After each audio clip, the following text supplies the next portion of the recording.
Last segment of ratios क्या है? Profitability ratios. ठीक है, तो इसमें नहीं भूलेंगे। क्या है फॉर्मूला? बड़ा आसान नहीं है। हाँ, देखिए देखिए, सॉल्वेंसी में short term solvency, long term solvency. Short term solvency में तो दो ही रेशियोज है, करंट रेशियो और क्विक रेशियो। उसका तो फॉर्मूला बड़ा सिंपल है। करंट रेशियो का क्या है? Current asset divide by current liability. और क्विक रेशियो क्या है?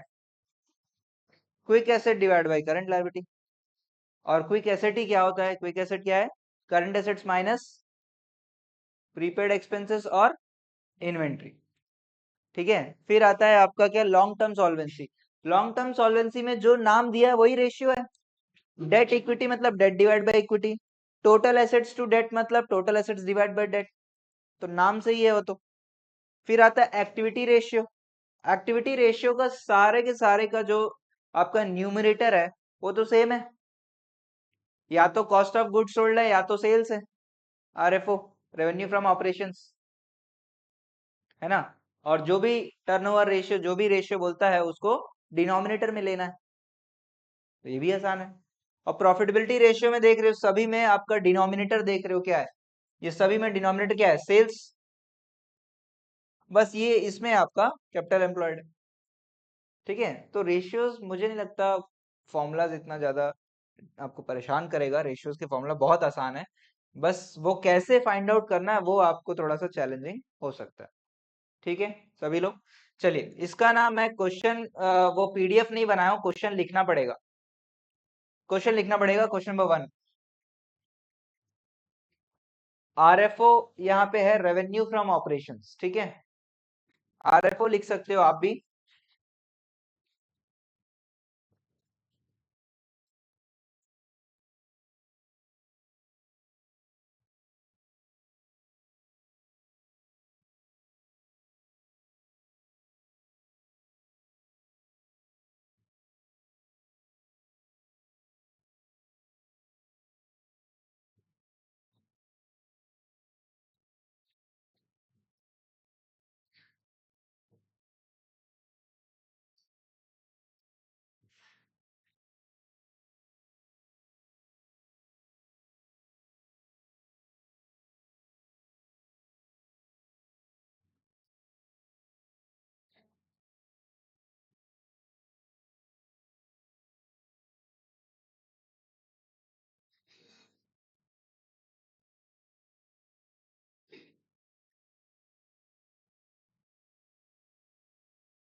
तो बताइए ये क्वेश्चन बनेगा या नहीं बनेगा?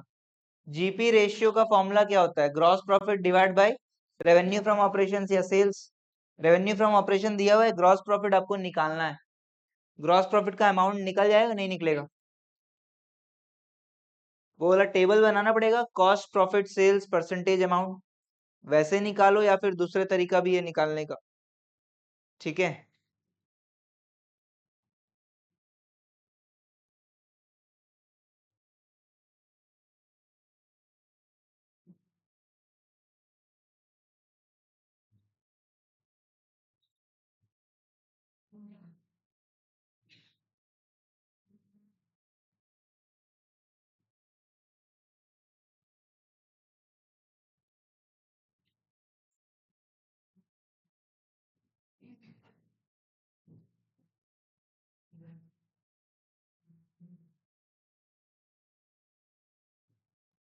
आया क्या? टेबल बनाना पड़ेगा, कॉस्ट प्लस प्रॉफिट, फिर सेल्स, परसेंटेज और अमाउंट। परसेंटेज किसका परसेंटेज दिया हुआ है? ग्रॉस प्रॉफिट दिया हुआ है, प्रॉफिट का परसेंटेज दिया है। ऑन क्या बोल रहा है? ऑन कॉस्ट, तो कॉस्ट को क्या लेंगे? 100। और सेल्स कितना हो जाएगा? 125। और सेल्स का अमाउंट आपके पास है, उससे प्रॉफिट निकल जाएगा। हो गया क्या? आंसर दिखाऊं? देख सकते हो, देखो इस तरीके से पहले आप क्या कर रहे हो, कैलकुलेट करके ये निकाल रहे हो ग्रॉस प्रॉफिट, और उसके बाद gross profit ratio. Profitability ratios को परसेंटेज में लिखना है, ठीक है। सॉल्वेंसी रेशियोज को रेशियो में लिखना है, एक्टिविटी रेशियो को टाइम्स में लिखना है, और प्रॉफिटेबिलिटी रेशियो को परसेंटेज में लिखना है। ये करना अभी तक आया कि नहीं लोगों को यार? इसमें किसी को दिक्कत होता है क्या? इसमें किसी को दिक्कत नहीं होना चाहिए, कई बार बता चुका हूं ये, फिर से बता रहा हूं भाई। 3 कॉलम बनाना है, कॉस्ट, प्रॉफिट, सेल्स, परसेंटेज और अमाउंट। को किसका अमाउंट दिया हुआ है? कॉस्ट का दिया है, प्रॉफिट का दिया है, सेल्स का दिया है? किसका दिया है? सेल्स का दिया हुआ है। सेल्स का दिया हुआ है तो सेल्स का लिख दिए अमाउंट। परसेंटेज किसका दिया हुआ है? कॉस्ट, प्रॉफिट, सेल किसका दिया हुआ है? प्रॉफिट का दिया हुआ है तो प्रॉफिट लिख दिए। अब ऑन किसके ऊपर बोल रहा है? कॉस्ट। तो जिसके ऊपर भी ऑन बोलता है उसको क्या लेना है?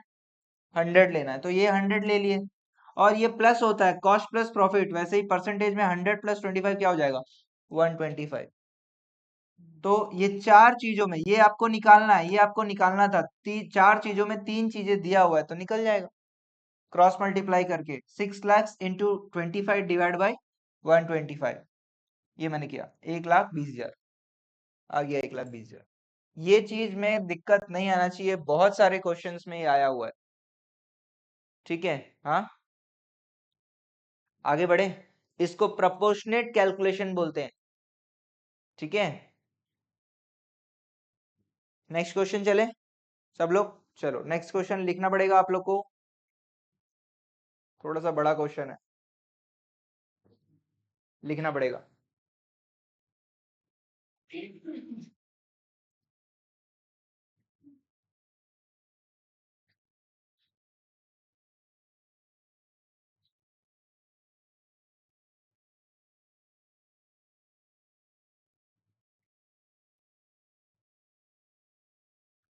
सॉल्व करिए। अच्छा पहले क्वेश्चन लिखो यार, सॉरी।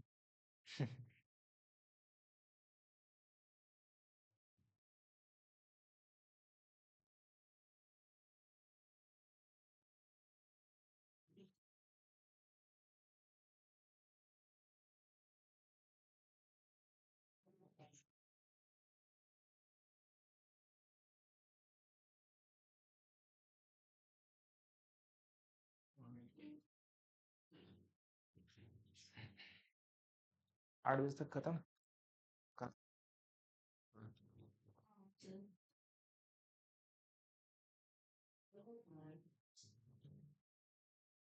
हम्म, सबमिट कर दो। ई वेरिफिकेशन लेटर कर दे।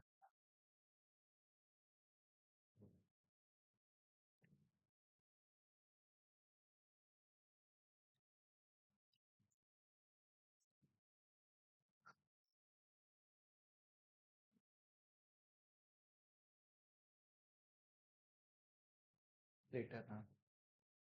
लेकिन ना वो सारे रिव्यू और फिर ना चेक करना पड़ेगा ना, और लिखते जा मुझे चेक करना है। इसको चार्जर लगाना।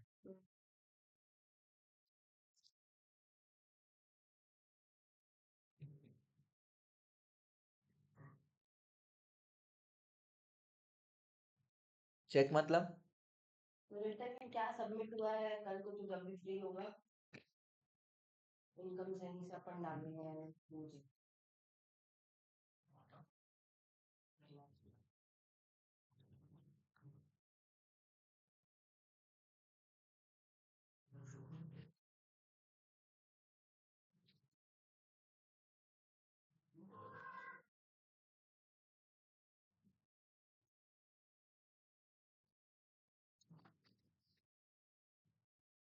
लिख लिए क्वेश्चन,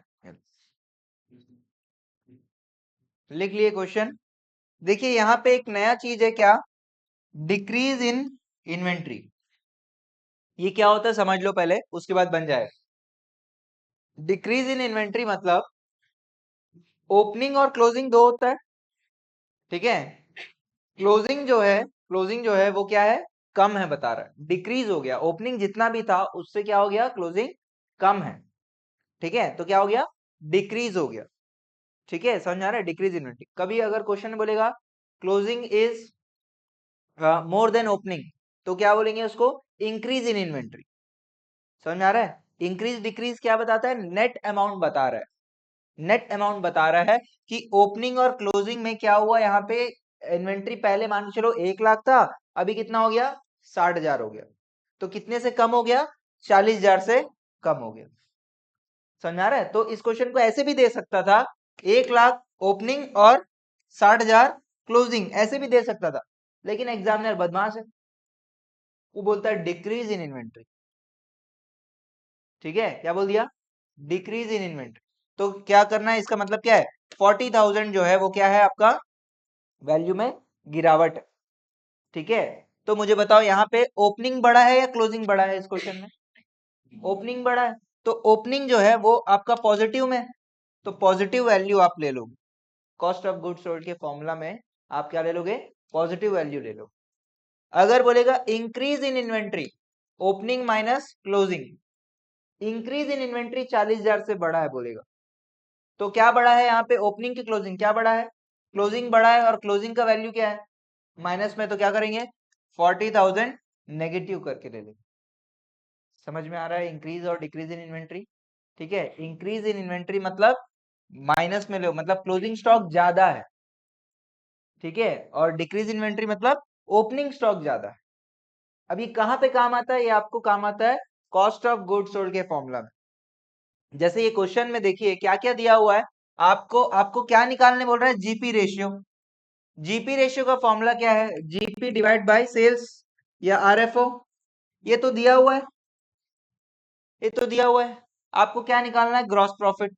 ग्रॉस प्रॉफिट इससे निकल जाएगा क्या, ग्रॉस प्रॉफिट इससे निकल सकता है, कैसे निकलेगा मैं बता रहा हूँ, ग्रॉस ग्रॉस प्रॉफिट कैसे निकलेगा, आपको क्या निकालना पड़ेगा, सीओजीएस। सीओजीएस निकालोगे, उसको सेल्स से माइनस करोगे तो आएगा क्या, ग्रॉस प्रॉफिट। तो सीओजीएस का फॉर्मूला क्या होता है, सीओजीएस का फॉर्मूला होता है opening stock plus purchases plus direct expense minus closing stock, यही होता है। इसको और दूसरे तरीके से लिख सकते हैं क्या, purchases plus direct expense plus opening minus closing, plus opening minus closing. तो ये प्लस ओपनिंग माइनस क्लोजिंग ही क्या दे दिया आपको, 40,000, ये 40,000 दे दिया। डायरेक्ट एक्सपेंस आपको आइडेंटिफाई करना है, और परचेजेस, परचेजेस क्या हो, कौन सा होता है, नेट परचेजेस। समझ में आ रहा है, ट्राई करिए please, cost of goods sold का फॉर्मूला लगाइए, कॉस्ट ऑफ गुड्स सोल्ड का formula,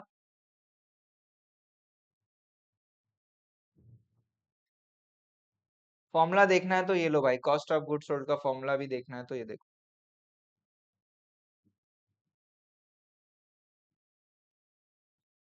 opening stock plus net purchase plus direct expense minus closing stock. इसको मैंने क्या कर दिया, ओपनिंग को उधर भेज दिया, तो net purchase plus direct expense plus decrease in inventory. यहाँ पे प्लस क्यों लिए, क्योंकि डिक्रीज हो रहा है, अगर इंक्रीज इन इन्वेंट्री रहता तो माइनस ले लेते।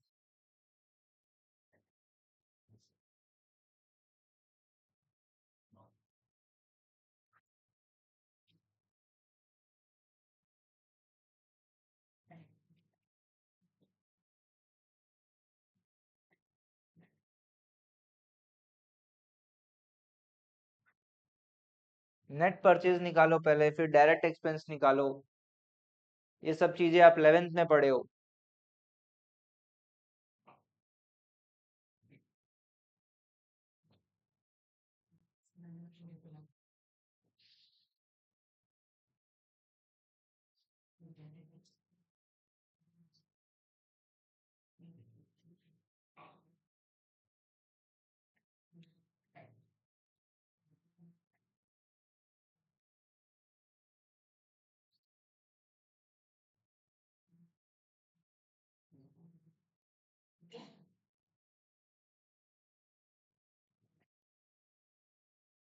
नेट परचेज निकला कि नहीं निकला किसी का, नेट परचेज निकल गया, वो तो निकल जाना चाहिए कम से कम। डायरेक्ट एक्सपेंस भी निकल गया होगा, और फिर डिक्रीज इन इन्वेंट्री तो दिया ही हुआ है, उसको प्लस करना है दोनों से।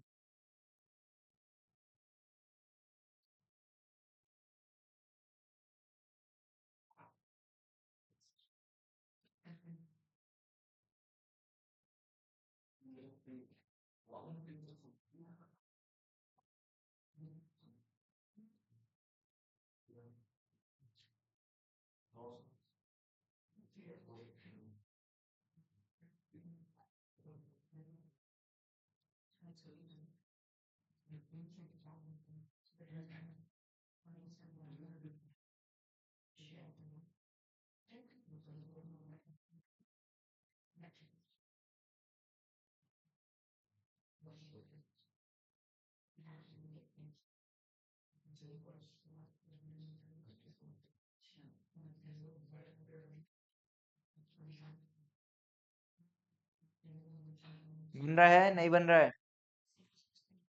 सीओजीएस निकल गया? सीओजीएस देख लो भाई। नेट परचेजेस क्या होगा सर? पॉइंट में आ रहा है? देखते हैं पॉइंट में आ रहा है कि। नेट परचेजेस आया सही, सही आया कि नहीं आया? हाँ, purchases minus return outward. Return outward मतलब परचेज रिटर्न होता है। डायरेक्ट एक्सपेंस क्या क्या है यहाँ पे? कैरेज इनवर्ड और वेजेस। सैलरीज तो इनडायरेक्ट एक्सपेंस होता है, और डिक्रीज इन्वेंट्री दिया हुआ है।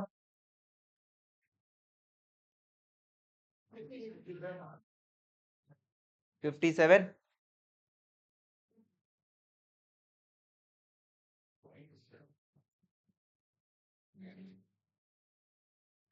तो ये क्या आ गया? कॉस्ट ऑफ गुड्स सोल्ड आ गया। अब इससे क्या निकालेंगे अपन? ग्रॉस प्रॉफिट निकालेंगे।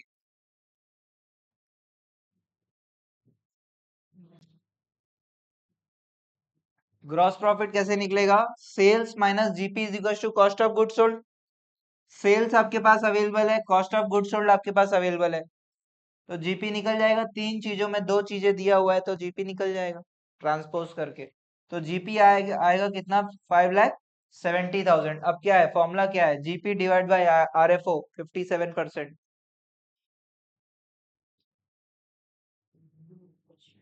ये सब बेसिक क्वेश्चन है, ये सब बनने चाहिए यार। कुछ लोगों से नहीं बन रहे हैं ये सब भी। कॉस्ट ऑफ गुड्स सोल्ड का फॉर्मूला में है ही क्या?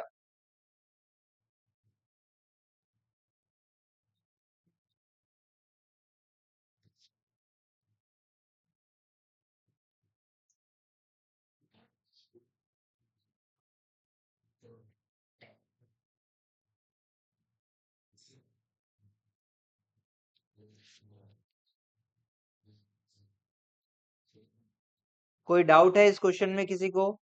कॉस्ट ऑफ गुड्स सोल्ड का फॉर्मूला समझ में आ रहा है सभी को? कॉस्ट ऑफ गुड्स सोल्ड का ही फॉर्मूला बहुत बार आया है अभी रेशियोज में ही। समझ में आ रहा है सभी को? याद करना पड़ेगा, अगर आप याद नहीं करोगे तो मुश्किल में जाओगे। बस यहाँ पे इस क्वेश्चन में एक ही चीज नया था, वो था डिक्रीज इन इन्वेंट्री, और मेरे ख्याल से मैं वो भी आपको समझा पाया हूँ। समझ में आ रहा है? डिक्रीज इन्वेंट्री, क्लोजिंग स्टॉक कम है ओपनिंग स्टॉक से, तो ओपनिंग वो डिफरेंस होता है। जो भी डिक्रीज या इंक्रीज क्या होता है? वो डिफरेंस होता है। डिक्रीज बोलेगा तो ओपनिंग ज्यादा है, इंक्रीज बोलेगा तो क्लोजिंग ज्यादा है।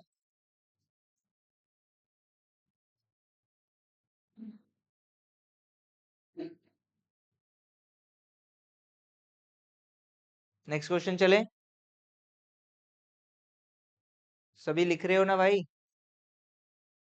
कल टेस्ट है आप लोग का, प्रॉफिटेबिलिटी रेशियो नहीं आ रहा है, ठीक है ना? कल आपका क्लास भी रहेगा और टेस्ट भी रहेगा। क्लास में अपन ये रेशियोस आज तो कंप्लीट नहीं होगा, कल कंप्लीट होगा ये, ठीक है?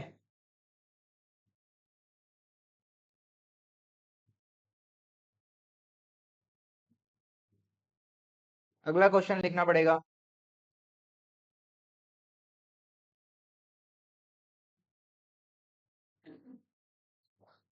आसान क्वेश्चन है अगला क्वेश्चन भी।